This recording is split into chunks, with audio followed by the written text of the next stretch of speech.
Bismillahirrahmanirrahim. Assalamualaikum warahmatullahi wabarakatuh. Perkenalkan, nama saya Putri Harbi Azara, nomor pokok mahasiswa 2050244 dari kelas B, Program Studi Pendidikan Ekonomi Universitas Pasundan. Di sini saya akan menjelaskan tentang teori-teori pembangunan. Teori-teori pembangunan yang pertama ada teori pembangunan klasik. Aliran klasik muncul pada akhir abad ke-18 dan permulaan abad ke-19, yaitu di masa revolusi industri.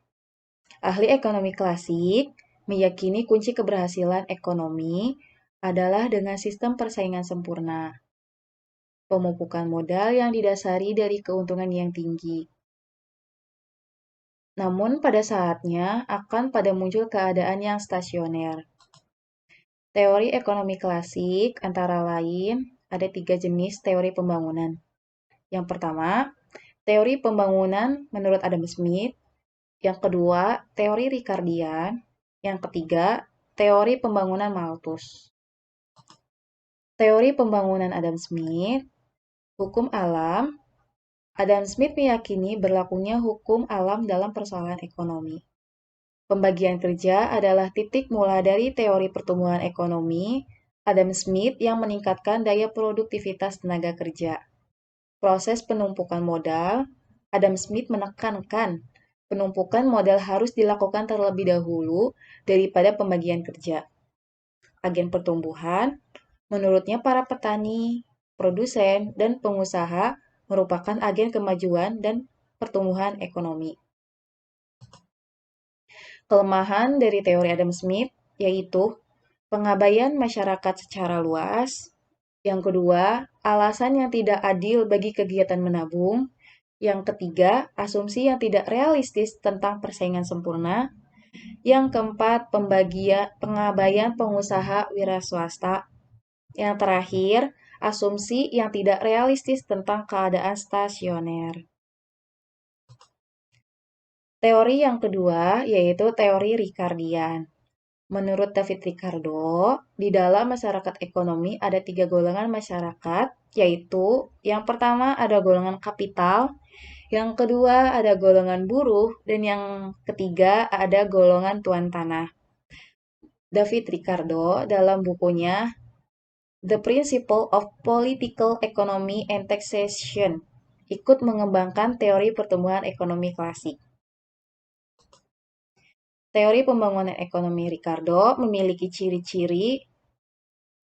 Yang pertama, ada tanah terbatas jumlahnya.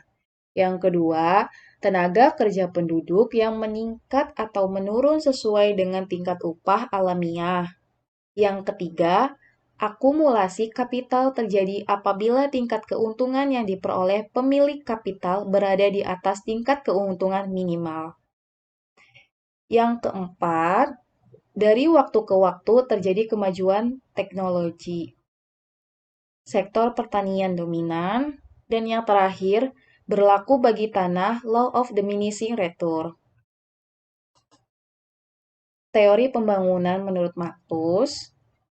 Malthus tidak menganggap proses pembangunan ekonomi terjadi sendirinya.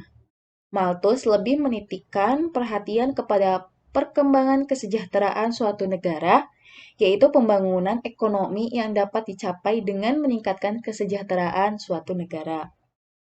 Kesejahteraan itu tergantung kepada kuantitas penduduk yang dihasilkan oleh tenaga kerjanya, dan sebagian lagi dihasilkan oleh nilai produk itu sendiri. Saran yang diajukan oleh Malthus untuk meningkatkan pembangunan ekonomi ada 2. Yang pertama, pertumbuhan yang berimbang. Yang kedua, menaikkan permintaan efektif. Menaikkan permintaan efektif sendiri itu ada 3. Yang pertama, pendistribusian kesejahteraan dan pemilikan tanah secara adil. Yang kedua, permintaan efektif dapat ditingkatkan melalui perluasan perdagangan internal maupun eksternal. Mempertahankan konsumen tidak produktif untuk meningkatkan permintaan secara efektif. Teori menurut Karl Marx, masyarakat menempuh tahapan-tahapan yang berbeda dalam sejarah Dan yang menemukan tahapan-tahapan tersebut adalah perubahan dalam sarana produksi dan hubungan-hubungan produksi. Yang kedua, menurutnya perkembangan masyarakat memiliki 5 tahap. Tahapan yang pertama ada masyarakat komunal primitif, masyarakat perbudakan, yang ketiga masyarakat feodal, yang keempat masyarakat kapitalis, dan yang kelima adalah masyarakat sosialis. Menurut Karl Marx, meramalkan keruntuhan sistem kapitalis. Menurut teori Schumpeter, Joseph Schumpeter hidup di zaman modern.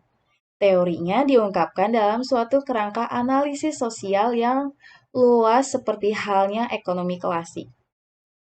Schumpeter mengasumsikan adanya perekonomian persaingan yang sempurna yang berada dalam keseimbangan yang mantap. Unsur pertama, pembangunan terletak pada adanya kombinasi baru dalam kegiatan pembangunan berupa inovasi yang pelakunya adalah wira swasta, atau inovator, atau entrepreneur. Schumpeter memiliki inovasi ada 3. Yang pertama, diperkenalkannya teknologi baru. Yang kedua, inovasi menimbulkan keuntungan lebih yang merupakan sumber dana penting bagi akumulasi kapital. Dan yang terakhir, ada inovasi pada tahap-tahap selanjutnya akan menimbulkan proses imitasi, yaitu adanya pengusaha-pengusaha lain yang meniru teknologi tersebut. Teori menurut Keynes, semakin besar pendapatan nasional, semakin besar volume pekerja yang dihasilkan. Demikian sebaliknya. Volume pekerja tergantung pada permintaan efektif. Permintaan efektif menentukan tingkat keseimbangan pekerjaan dan pendapatan.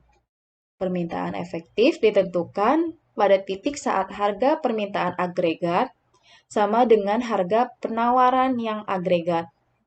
Permintaan efektif terdiri dari permintaan konsumsi dan investasi.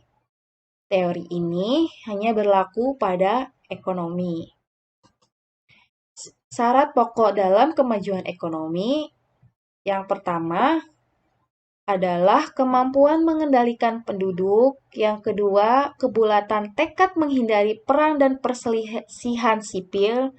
Yang ketiga, kemampuan untuk mempercayai ilmu pengetahuan dan mempedomani hal-hal yang sesuai dengan ilmu pengetahuan.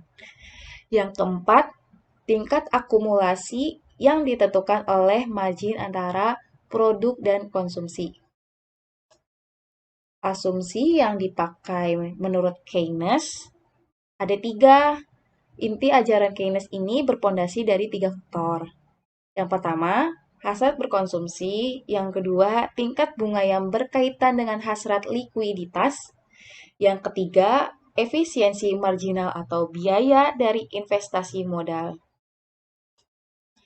Teori menurut Harold Domar, besarnya tabungan masyarakat proporsional dengan besarnya pendapatan nasional mempunyai beberapa asumsi, yakni yang pertama adalah perekonomian dalam keadaan pengerjaan penuh atau full employment dari faktor-faktor produksi yang ada juga dimanfaatkan secara penuh.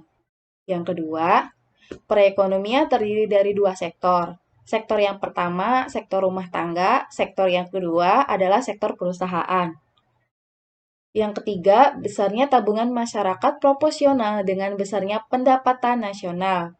Yang keempat, kecenderungan menabung besarnya tetap. Pertumbuhan ekonomi menurut Rostov.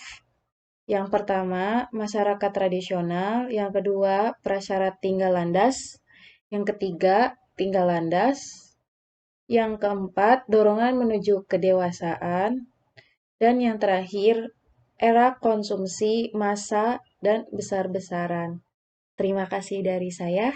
Assalamualaikum warahmatullahi wabarakatuh.